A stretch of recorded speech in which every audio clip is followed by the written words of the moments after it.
Coming up on Dialogue Weekend, U.S. President Donald Trump issues 2 executive orders to prohibit transactions with Chinese firms TikTok and WeChat after release of the 5-pronged Clean Network Plan. A massive explosion on Tuesday sent shockwaves across the capital of Lebanon. What do we know about the blast so far? And this week's NEWSMAKER, now on Dialogue Weekend. Welcome to this edition of Dialogue Weekend. I'm Xu Qinduo. The U.S. Clean Network Program is an expansion of the White House previously announced 5G Clean Path initiative. It not only aims to keep Chinese hardware companies out of America's 5G infrastructure, but also becomes telecoms carriers, cloud services, undersea cables, apps, and app stores. How serious will this be for the global tech industry and the supply chains, as well as China-U.S. relations? Are we facing a rising risk of decoupling, the extreme condition of a separated device for the global economy? To find out more, we are joined by Yang Xiyu, Senior Fellow at the China Institute of International Studies, and Anthony Chan, former Chief Economist at J.P. Morgan. Welcome to the show, gentlemen. So Xiyu, I'll start with you here, because this Clean Network program is very, I would say, inclusive. It's not only about the apps, it's not only about the telecom services, undersea cables, etc., all included. So how disruptive it will be probably for the Chinese side, as well as the U.S. services and the consumers? Well, it's a very good question. Actually, on the surface, the very unique policies are targeting at Chinese companies, ranging from hardware to software, ranging from everywhere, everywhere, everything. But in nature, such a policy is shooting at Americans' foot, because when you make attacks by Chinese hardware and software in Americans' networking system, that makes the networking more divided rather than integrated. And the integration is the basic rule and the laws of the operation, normal operation of networking system. So such a reactionary laws or executive orders really damage not only on Chinese side, but also for the sustainability and the stable development of American networking system. And especially in terms of international law, the U.S. such a policy really open a very dangerous and a bad path as a rule. I mean, if such an operation can be set as a rule, then every sovereign country can do something like that. Then you can imagine. You mean it's a bit extreme and also could be a bad precedent for other countries could follow such a bad practices. If such a practices becomes a laws or rules, then that will be disaster for the sustainable, healthy development. Intentional. Yeah. That's right. Anthony, here, as we said, it's targeting basically hardware, software of the Chinese companies, tech companies here. So, what is the concern? What is the intention, the purpose of such a program? Is it about privacy, protection of privacy, or national security concern? Is it about the competition with China, or is it about the upcoming election, the China card to be played by the Trump administration? Well, I think that you hit the nail on the head. It's probably a combination of all the factors that you've just mentioned. But I think one thing we could agree, and certainly the senior fellow Shiju would also agree, is that this would not be a positive development, because when you have less economic cooperation, what you do is you reduce economic efficiency. Ultimately, it lowers the standard of living both for the U.S. and certainly for China. We have seen in the past that when you move towards decoupling, it did not have positive effects between Britain and Germany in 1914, and certainly in 1941 it did not have a positive outcome between the United States and Japan. So we always want to have economic cooperation and not decoupling, because decoupling generates increased tensions, and sometimes those tensions escalate to levels that none of us want to see. Well, Anthony, another question is like, because it's so sweeping in terms of the effects on the Chinese side, as well as I said, the services they provide in the U.S. market and also the U.S. consumers. I mean, how enforceable are those initiatives, I mean, under this Clean Network program? Well, I think that there are real challenges, but it's certainly going to cause a lot of disruptions. And I say disruptions for both sides because, as you probably know, and I've been to China more than 35 times during my career, yes. Everyone in China uses a lot of this technology to purchase U.S. products from U.S. companies. And if all of a sudden U.S. companies are not able to communicate using these products, that certainly will interrupt business for the U.S. and certainly business for China. Not to mention the fact that many people in the United States use this technology to communicate with people in the mainland in China, friends, family, business contacts. In short, it will be very disruptive, not only economically, but also from a social perspective, and certainly not have a positive outcome for anyone. Well, that's right. Xu, as earlier we mentioned, so if you, from the Chinese side, how do you see, what is the purpose of the Trump administration to initiate such a program, so-called a Clean Network program, basically, free from anything Chinese?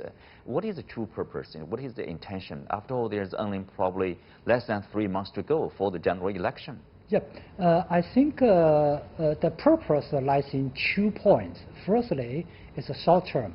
You have mentioned, election. Such a provocative but very sentimental decision of the policy will be able to, fan up some sentiments for Trump. Because, I have to say, according to pollings, the majority of general Americans got a negative points against China. So making harder and harder policy against China will certainly gain some support. Popular. Yeah. Would be popular, especially between Biden and Trump. Now the campaign has become, to some degree, campaign or competition on who can be harder than the other against China. So under such a background, such a very unique policy on comprehensive coverage of Chinese high-tech policies really make sense for some anti-China sentiments. That's for, in short, that's for election.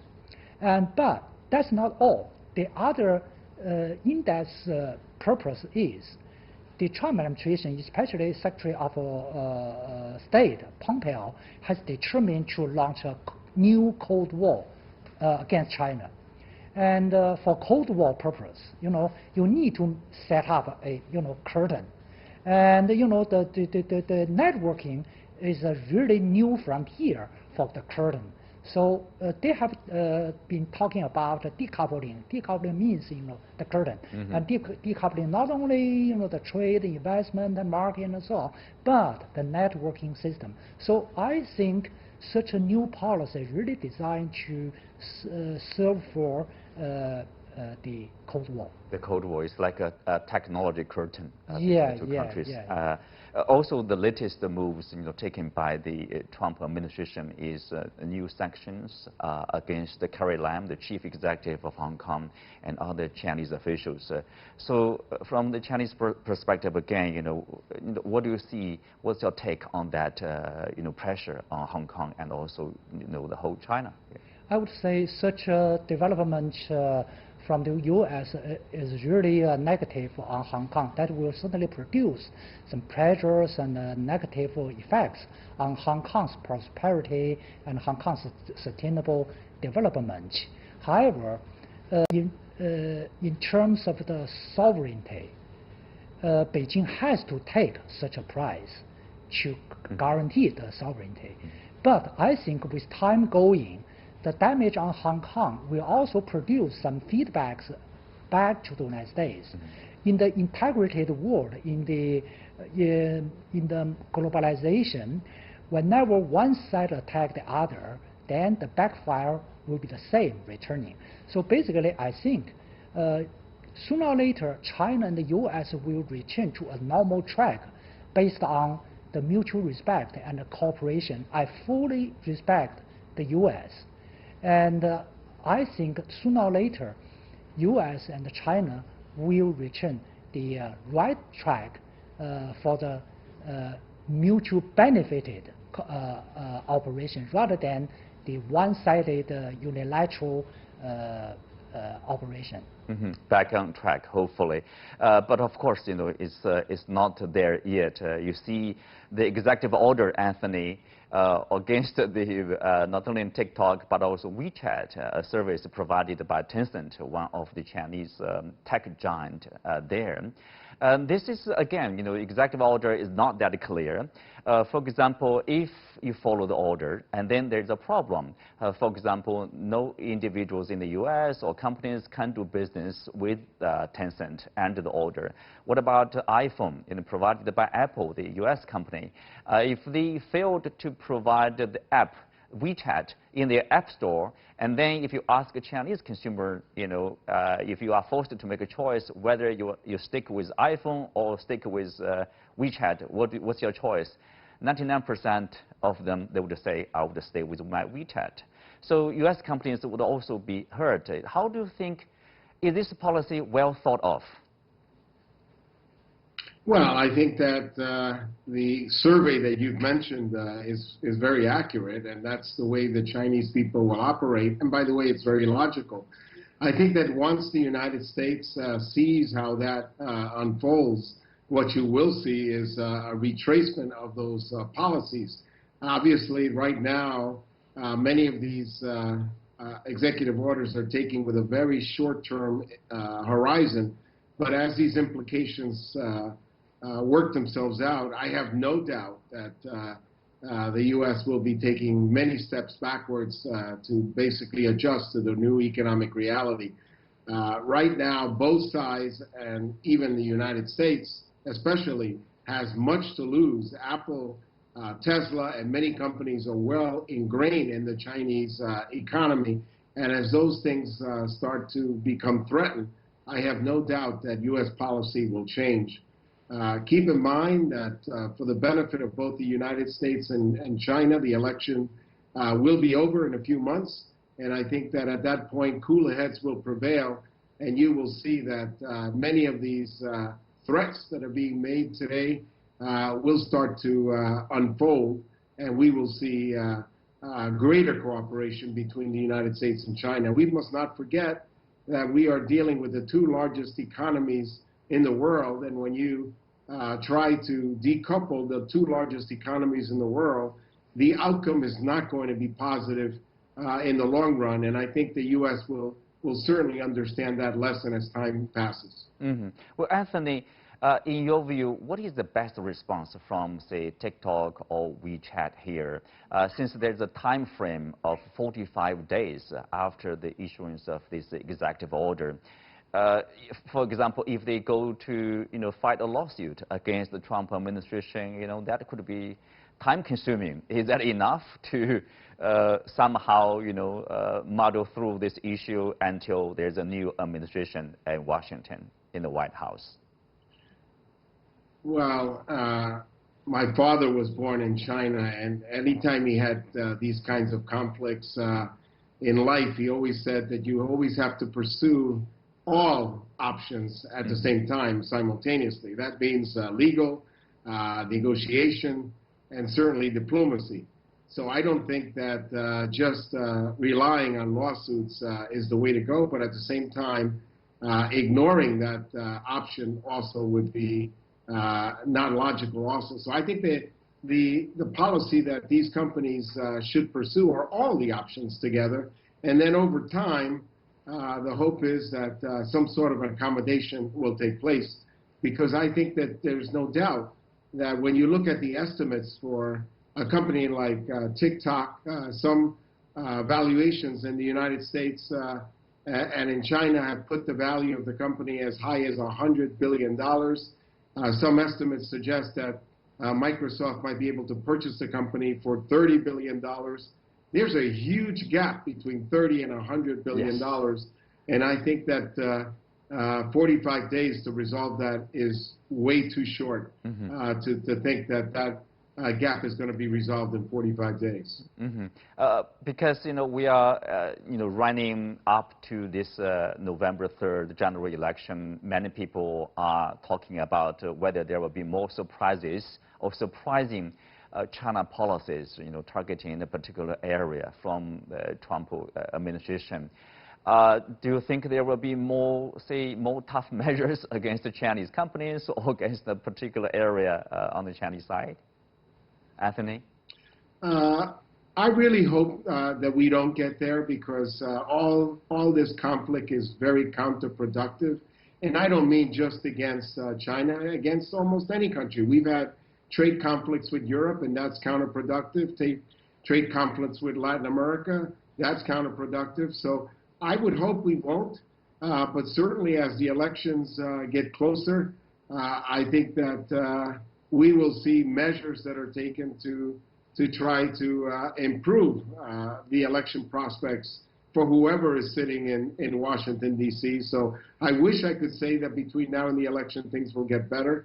But what I can say is that after the elections are over, I have no doubt that irrespective of who moves into the White House, tensions between China and the U.S. will definitely improve. And I think that's a positive. And one of the good things I love about the Chinese sentiment always is that they have a longer-term horizon than the United States. So at this point, I think we all have to take a deep breath and realize that there is life after the elections, and life will be better. Life will be better. Xu, do you agree? Yes. However, I do have concern about the further deterioration of U.S.-China relations before the election, say 3rd of November, simply because of very complicated politics, very complicated competition between the two on who could be harder. Harder on China. Right. So, but I think I'm confident about the general trend of U.S.-China relations, because the policymakers between two capitals has no any other better choice else than choose the mutual benefited cooperation. So I think in the long run, U.S.-China relations will certainly return on the normal track with increasing of mutual understandings. Now, I think there are indeed deeper and deeper misunderstandings between each other. So I think with time going, the shape will go back on track. Back on track. Hopefully, things will go back on track with the new administration, whoever in the White House. Yeah. So let's move on to the Middle East and take a look at the tragic development in Lebanon. So the tragedy that Lebanon has suffered a severe loss of lives with the massive explosion in the capital city, Beirut, and the nation continues to struggle with a downturned economy and the rising threat of pandemic. So what does the deadly blast mean for ordinary people? How will the aftermath reshape the Lebanese political, economic, and social landscape? Here, Yang Xu again. So Xu, how much do we know about the causes? As far as we know, like more than a dozen officials have already been arrested or detained by the government. But there's a lot of guesses. How much do we know? Are we sure it's somehow like intentional attack, or simply this is accident over there? There have been quite a different stories or explanations about the reason for the very tragedy of the explosion. However, no matter what the reasons trigger this incident, I would say such an explosion really trigger a series of crises in this small country. Because before explosion, you may know, there have been multiple crises, economic and political and disease, the pandemic, right? Yeah. So I would say three crises already there, and then explosion. I think I can imagine now the ordinary people in Lebanon were very frustrated and very angry. So such a sentiment about frustration and angry and anxieties will compose a new crisis. It's a social crisis. So I think the authorities in Lebanon have to take decisive actions. You have mentioned some, but I believe new measures will come out. But on the other hand, we need to pay special attention to the humanitarian difficulties here right after the explosion.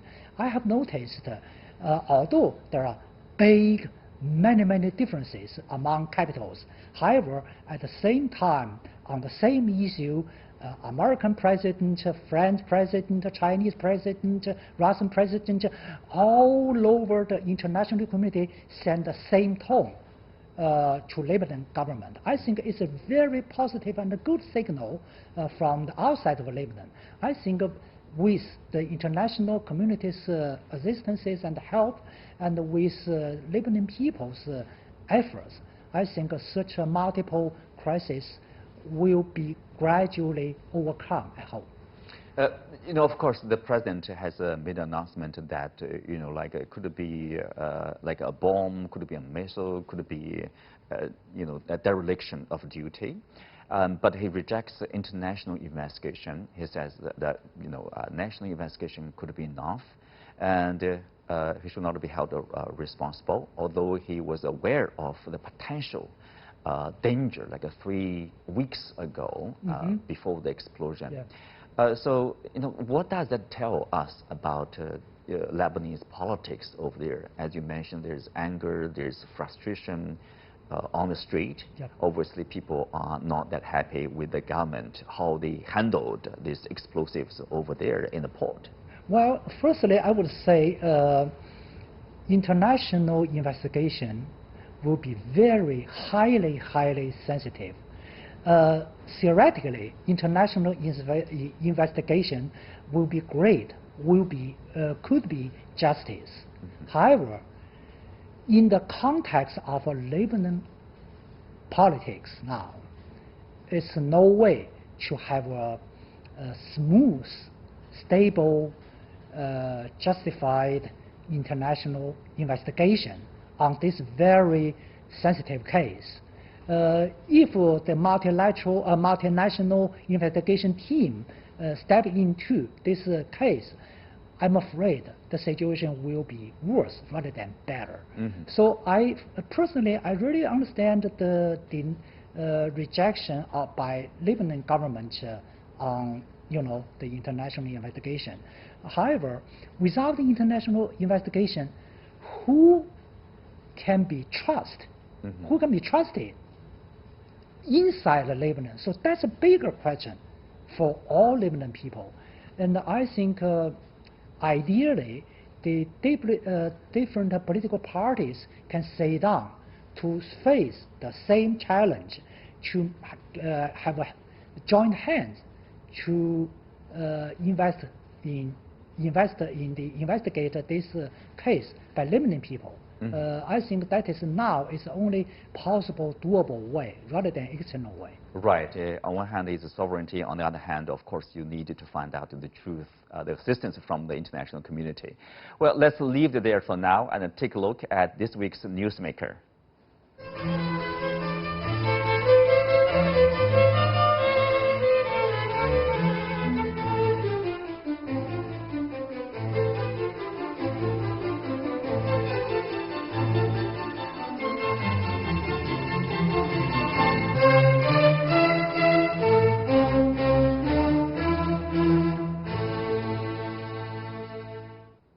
Yes, Dr. ZHONG NANSHAN, China's best-known expert in the fight against COVID-19, was recommended for the Medal of the Republic, the top state honor.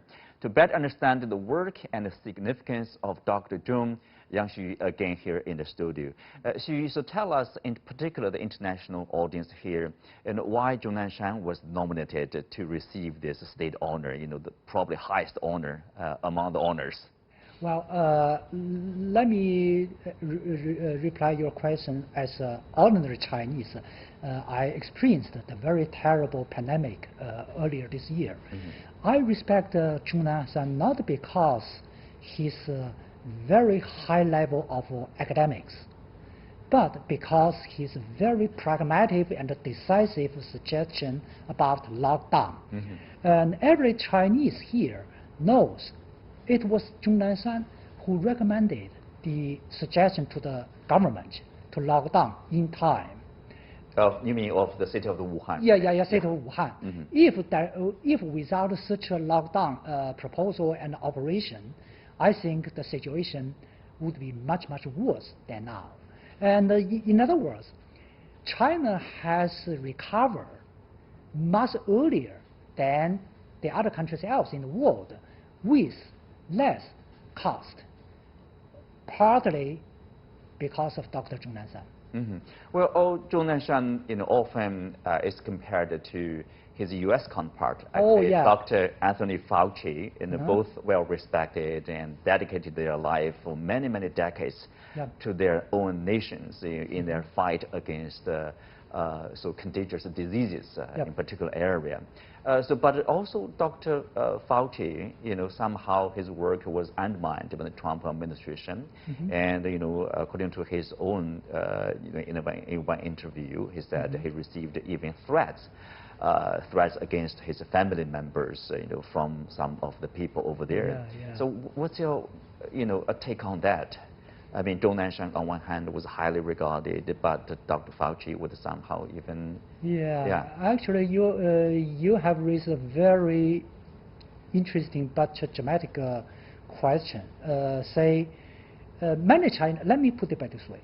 Many Chinese, including me, describe Dr. Fauci as an American version of ZHONG NANSHAN, right? Yes. And theoretically, both Chinese version of ZHONG NANSHAN and American version of ZHONG NANSHAN should enjoy the similar respect in these respective countries.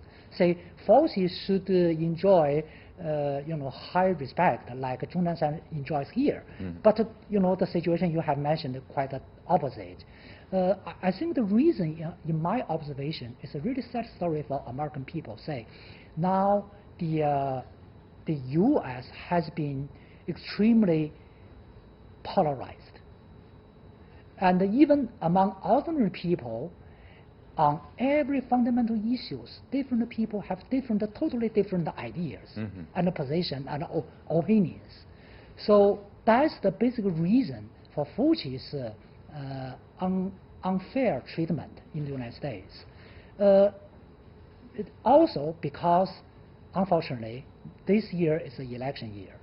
So Fauci's recommendation really closely linked to the election politics. In my observation, the election needs early reopening. But the scientific rule for the pandemic from Fauci needs, as long as possible lockdown. That will, impede the reopen. So such a contradictory will make Fauci in a very difficult position not only among politicians, but also among other people. Probably the different treatment also reflects the different results, outcome of this efforts against the pandemic. So with that, we are coming to the end of the show. Many thanks to our guests. You can also watch us on the CGTN app or on YouTube. Thank you for watching. See you next week.